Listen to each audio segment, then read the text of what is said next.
Jambret, Town Mouse, Country Mouse.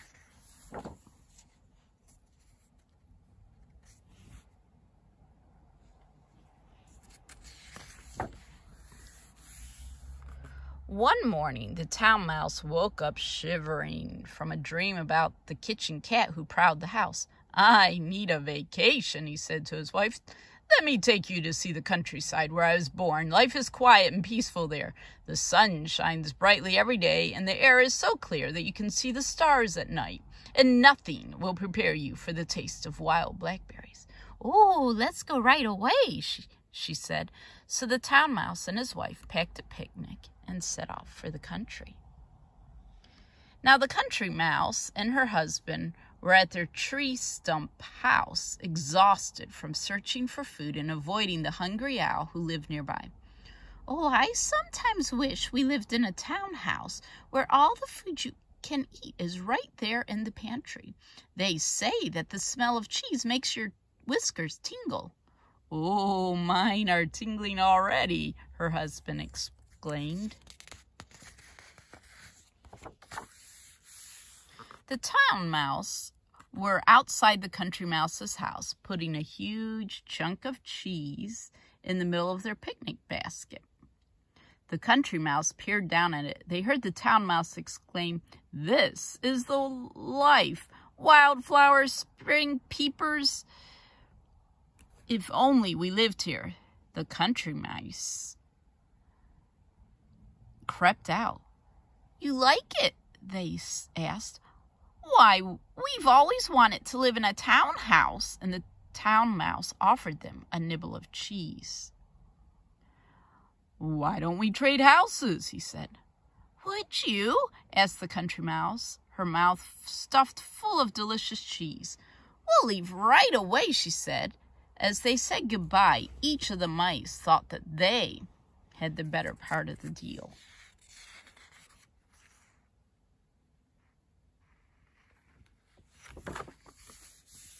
It was dark when the country mouse arrived in town and found the house. They tiptoed inside and wandered into the sewing room, where they found what they thought was a sumptuous bed and fell sound asleep. Much too early the next morning, a loud clanging woke them up, and sooty clouds of smoke were pouring over them, and they heard a strange voice purring loudly. "Sausages and ham. It's hungry I am. Sausages and ham. It's hungry I am. Mice in my stew, wait till I catch you." "Who do you think that is?" the country mouse asked his wife. The town mouse and his wife were up with the birds, ready to gather blackberries in the grassy meadows for breakfast. They could smell them. They just couldn't find them. As the town mouse's wife turned to remind her husband to remember the way home, she felt a large drop on her head. "What was that?" she asked. "Is the bathtub leaking?" "No, we're in the country now," he said. "Those are raindrops." And just then lightning lit up the sky and rain poured down as the two drenched mice ran wildly for their tree stump home.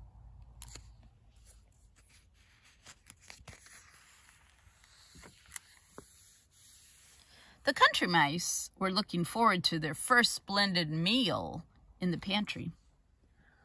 "I'm sure there is ham in the ice chest and rolls in the bread box, but the smell is all coming from up there," the country mouse told her husband. "It must be a fine old cheese. I'll climb on your shoulders and get it." But she couldn't quite reach it. "Stand on your toes," she called down, but just as she got hold of the cheese, her husband lost his balance, and the top slammed down, and she was left hanging by her tail. "Help! Help me! Help me! I'm caught!"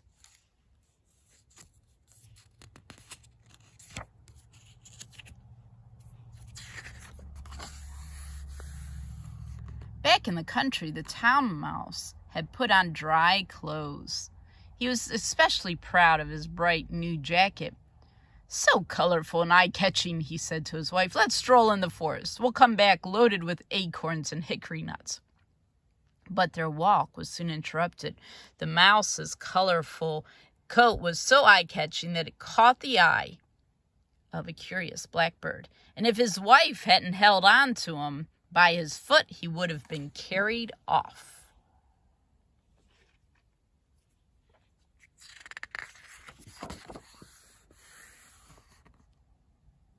Not far away in town, the country mouse felt his wife's silky tail.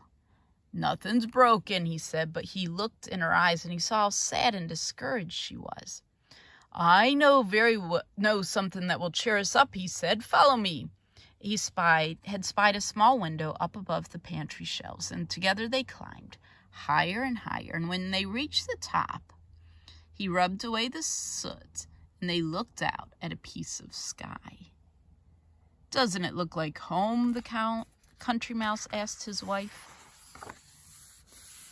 The town mice stood quietly together after their awful blackbird scare. "I thought I had lost you forever," the town mouse whispered to her husband. They looked around. How still and peaceful it was now. The sun had come out and everything was glistening and green. "It is beautiful here," she said. "We should try to enjoy it." "I know," the town mouse said, "but I miss the sound of the town, all the hustle and bustle. Here, I feel so alone." "And in our cozy townhouse, we know what to expect," his wife added.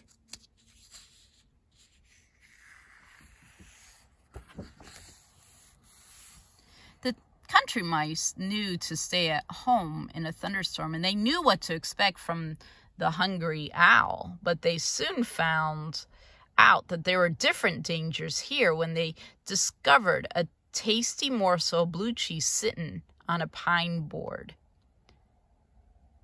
"This time you take the cheese. I'm still shaking from being caught in the cheese box," the country mouse said. So her husband crept toward the cheese, whiskers trembling. As he reached for it, his foot slipped and he heard a whoosh, followed by an enormous snap, and he was thrown across the room. He landed in a warm bundle of something soft and furry.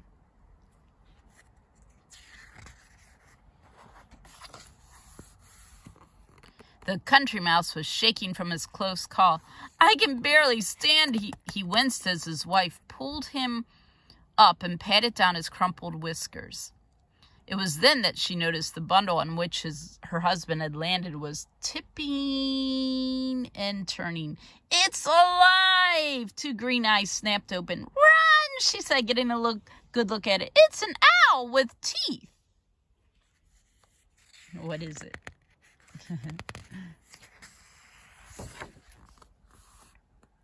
The town mice knew how to avoid mouse traps set with cheese, but they soon found that the country had its own perils.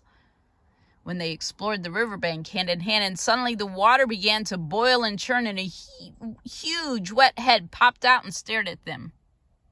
It was a river otter. The mice tore back to their tree stump home, only to find a hedgehog rolled in a ball in front of the door.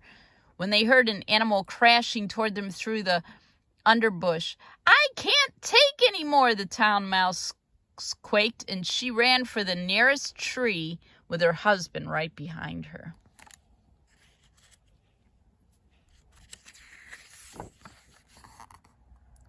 From the tree, they could see the town lights blink on as the sun went down and the stars came out one by one.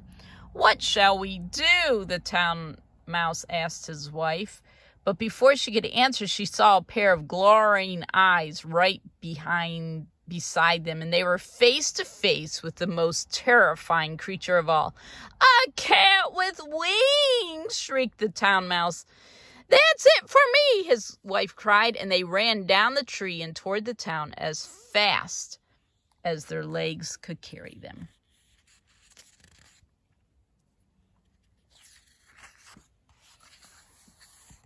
As the town mice headed frantically along the road. The country mouse were fleeing in terror toward the country.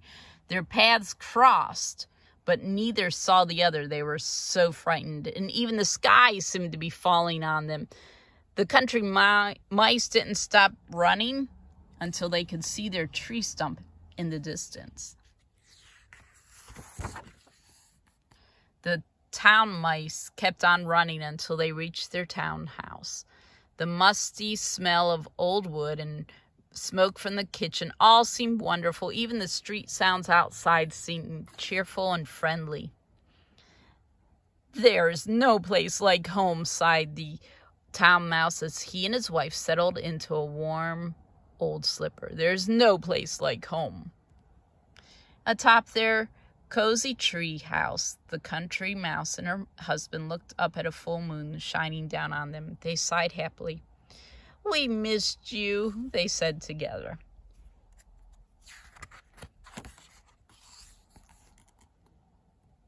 Back on the road, the cat and the owl had knocked each other out when they collided head-on. The cat, slowly waking up, touched his bruised head gingerly. He looked up to see the owl brushing himself off. It was then that he had an idea.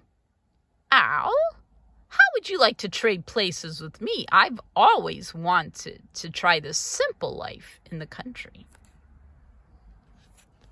How do you think that's going to go? The owl in the city and the cat in the country. The end.